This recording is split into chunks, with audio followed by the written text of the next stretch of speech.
I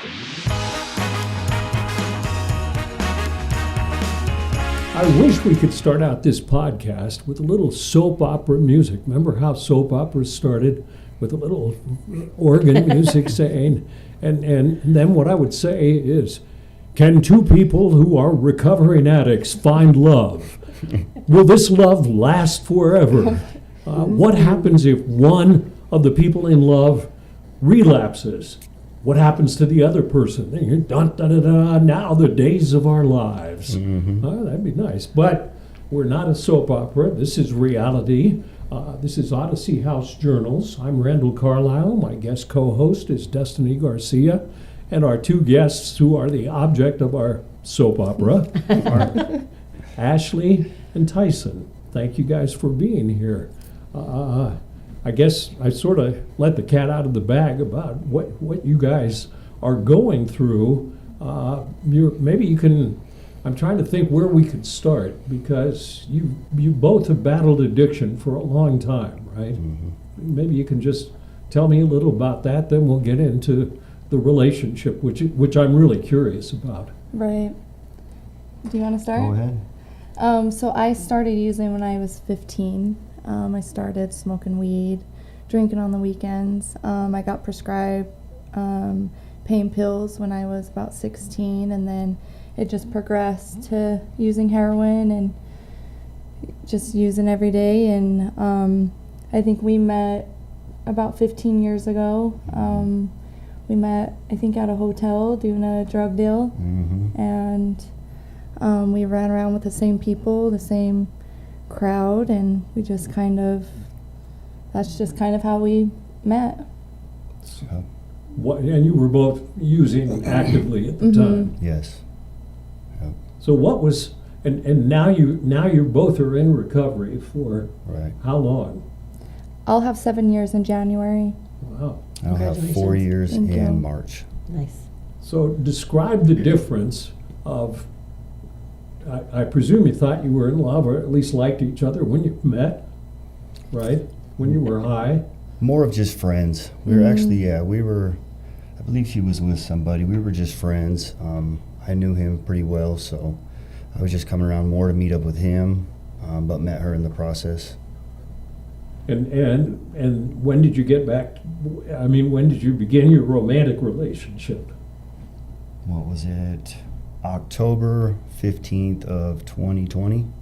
Not that you remember. Yeah, so just But who's counting? we just had an anniversary, so it's been a topic of discussion. Yeah, we started playing softball together, and I don't know, I just remember like having conversations with him when we were driving, like, because both of us were single at the time, and we're like, we're not looking for anything, we don't want a relationship, and then it just kind of happened.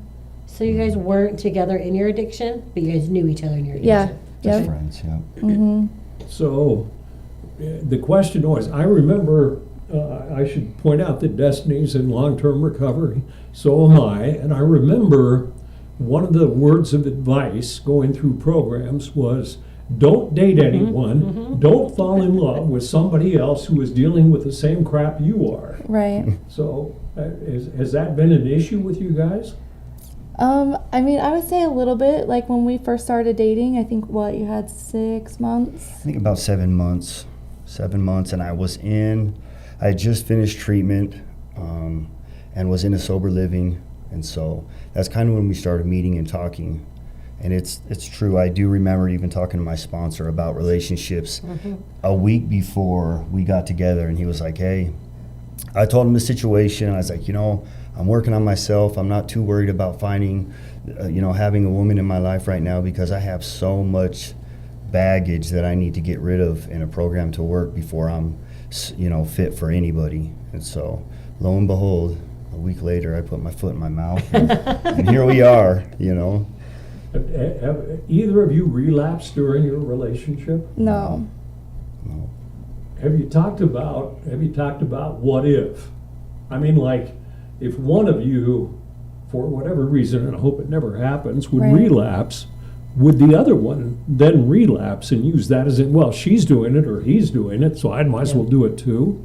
Yeah, I think both of us are strong enough in our recovery. I think if one of us fell down, we, would know what to do and how to support one another, I guess, or I guess leave the relationship, because I know for me, like if he relapsed, that's not something I'm worth like throwing my life away for. Right, and I would feel the same. Be very supportive, helpful. And if I or her weren't willing to take the steps to get back on our feet and figure it out, then that's just something you got to move on from. As hard as that is, and as easy as that sounds, it's not. It's absolutely not. And it would be so emotionally hard. It would be terrible. It's one of those things that you have to go through. But I know going through it clean, I'll be okay. Like using again is just not an option for me. I tried to build my life to have assets, not liabilities. I used to have liabilities because it didn't matter if I go back to prison for the 6th, 7th, 8th time. That was irrelevant. It didn't matter because I didn't have anything. So today, the assets far outweigh the liabilities, and so it's every day. I'm not just working to be better, which is my goal, but it is to give a life to her, to our little girl, our families. Because I've missed a ton of time in prison and incarcerated, and so to me it is very important. And I used to stress making that time up, but that's just not reality. So now I just have to live today, work on myself, and try and be better, But it is scary thinking about that, a relapse, a situation that goes bad.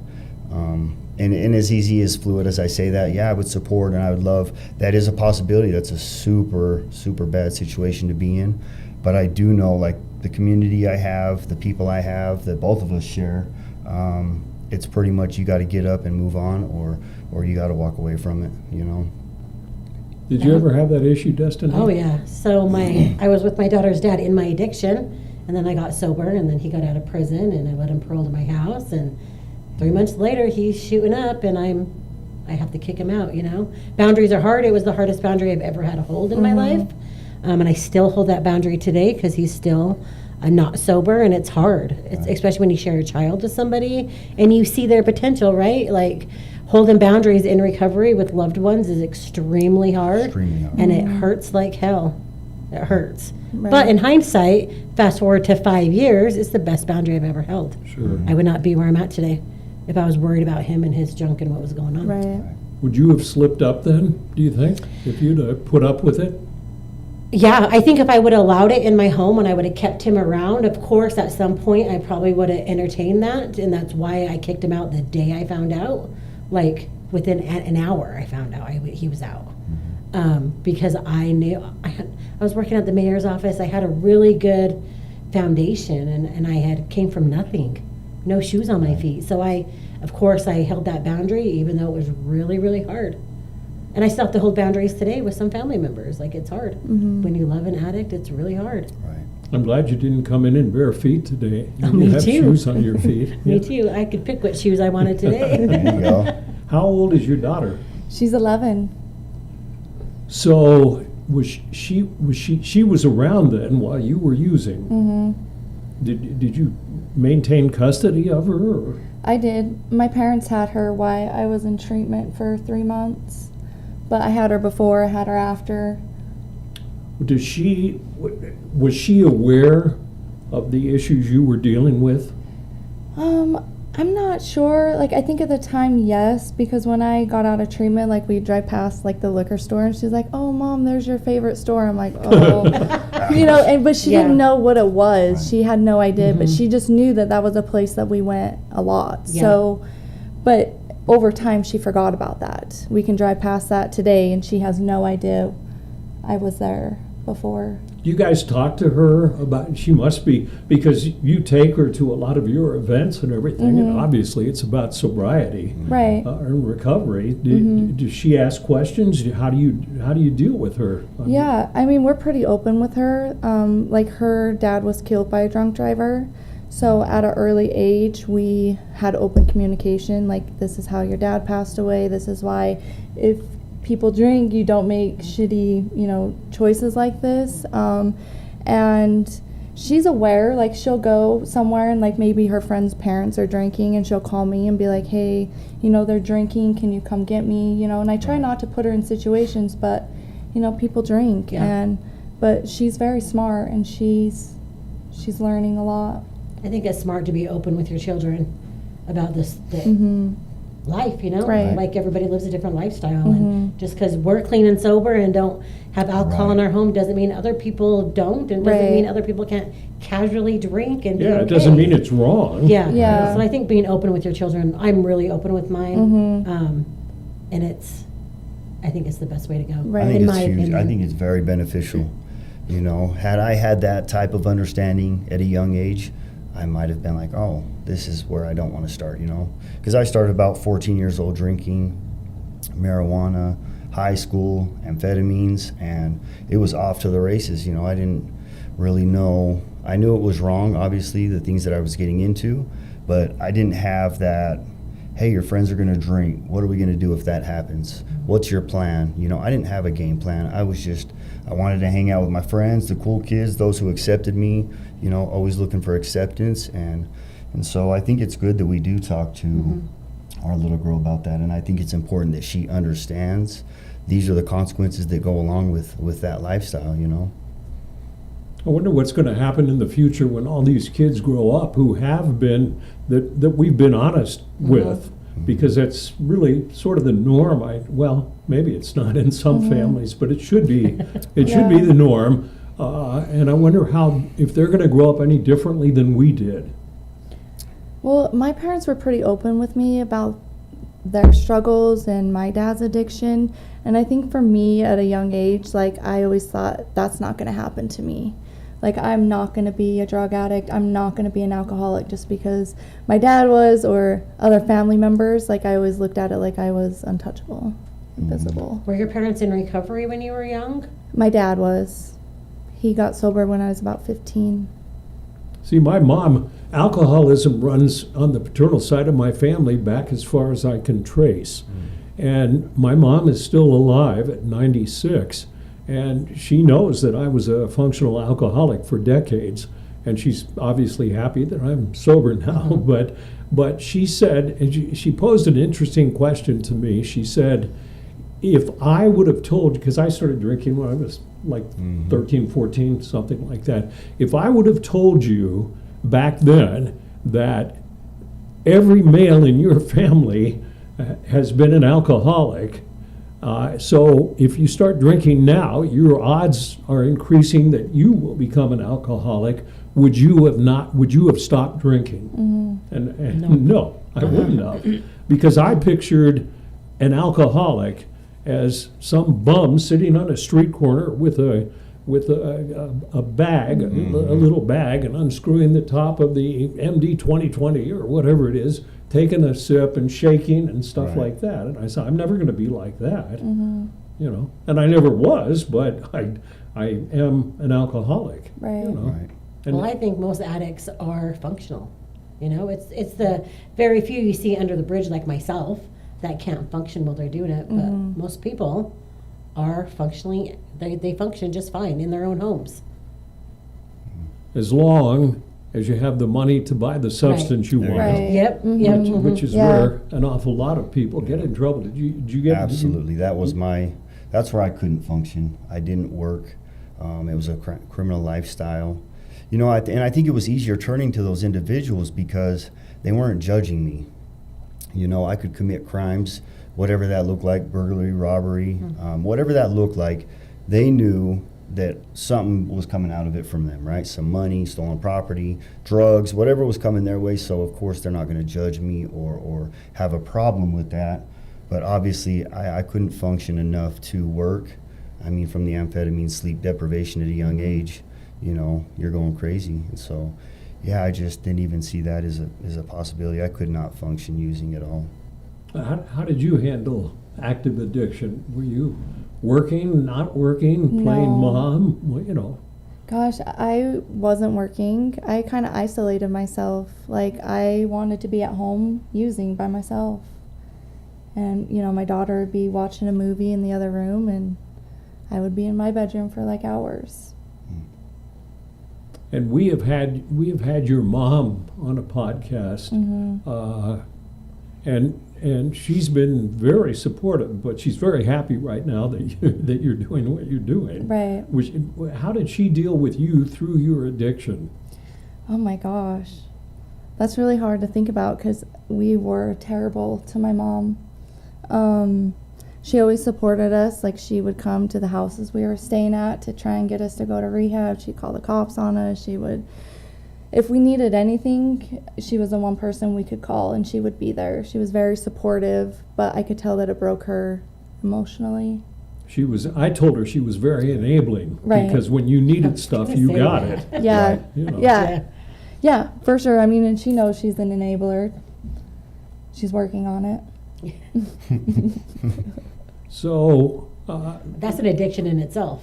Right. Isn't well, it? yeah, it is. Yeah. I mean, I facilitate a It's family hard. support group, and an awful lot of those people are addicted to their loved one's addiction, and can't fathom the idea of saying, no, you can't live here anymore. No, I'm not going to let you steal from me, and I'm not going to bail you out of jail. Yeah. It's a little harder when it's your family. Like, when my sister went through her addiction,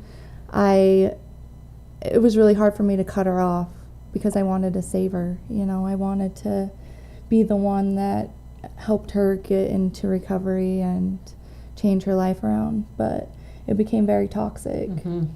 How did your parents handle Oh, man. your addiction? So my parents were alcoholics, both of them. They worked. And who says there's not a genetic Yeah. factor in all this? They worked themselves to death. So I had a ton of free time as a juvenile growing up, a lot of free time. I don't think I left for school and I probably didn't see my parents till 5 or 6 at night at the earliest. So my use started really heavy after I lost my grandfather, who was more like the closest thing I've had to a dad. And I lost him, and things just got a little darker, right? Like, I didn't believe in so much of a higher power or God. I was very mad, very upset. So it was kind of that rebellion stage, And my parents, I never really gave them an opportunity to do anything about it because I was a runner. I'll leave, I'll run, I'll go stay at my friend's house, I'll go stay at the trap house. I changed my phone numbers when I was a little bit older, more times than anybody, from paranoia, let alone, some of those stories. But, I never gave them the opportunity to really do much about it, I didn't really listen to anything they said. And I think a lot of that was like a defense mechanism. Sure. If I didn't know they were hurting, then I could continue doing what I was doing. As long as I didn't feel like they cared or whatever I could make up in my head, and I could just cut off communication so I didn't have to deal with that aspect. But yeah, they, getting older, the prison sentences, the letters, the money on the books, they would do that. I mean, I did a pretty long stint in federal prison, and communication was not there at all with my dad. My mom would, send money here and there. The calls, it was pretty much just like, hey, Mom, this is what I need. All right, see you later, Yeah. Phone calls were really hard for me in prison, being in another state, in a federal penitentiary, with everything that's going on, living a whole different lifestyle. And you get on that phone for 15 minutes. When that phone call's over, I go back to prison. My mind goes back to prison. Sure. and what I'm doing. And so it was really hard for me. I think that was another defense mechanism I used and to this day, I'm so hard getting on the telephone. I just do not like FaceTiming or calls. But, man, I think that's where that trauma came from, You bring up a point that it's easier to hang around people who are doing the same things you are doing. Yeah. And because nobody's going to judge you. I mean, okay, I'm a heroin addict, you're a heroin addict, Right. and I'm going to say, what? Way to go, you scored some money and then you scored some heroin. Right. The flip side of that is true, and you guys really epitomize that. And I think we all do. Destiny works at Clean Slate, Utah. I work at Odyssey House, and you guys you are so active in the recovery community now, which I think is just so critical for anyone getting through treatment and who's in recovery, softball, stuff like that. But you've also set up a nonprofit of your own. Tell me about that. So we set up the Ashley Michelle Project.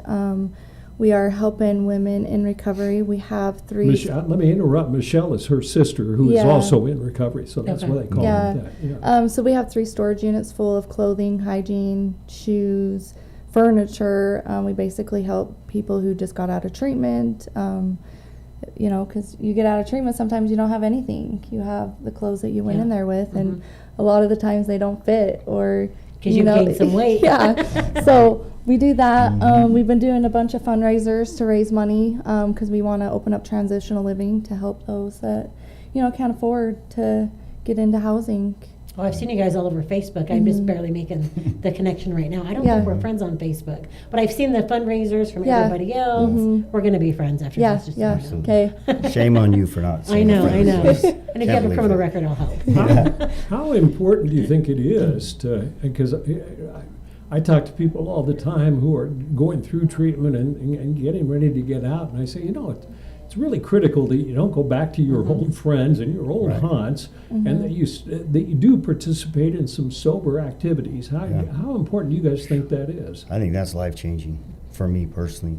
I have to be surrounded with a community of individuals that want to better themselves, because I have the habit of going to individuals. What I want to do is where I'm going to go, if I, you know what I mean. And so, this June 20th of 2020 or June 30th of 2020, I paroled. Was the last time I paroled, and I knew when I left that day, I didn't have the same phone, I didn't have the same Facebook, I didn't have any of the same contacts, and I kept it that way. Not to say that I haven't ran into people that I knew, you know, while using and they're still in a bad place, but it's more of like, hey man, I love you. If you want help, I'll let you know how to get there. I'll meet you at some meetings, but I know I can't put myself at risk. But that community alone has saved my life. The recovery softball, the individuals you meet there, you know, like, I'm trying to be surrounded with people with 25 years of recovery that own businesses that can tell me how to do things that I want in life, you know.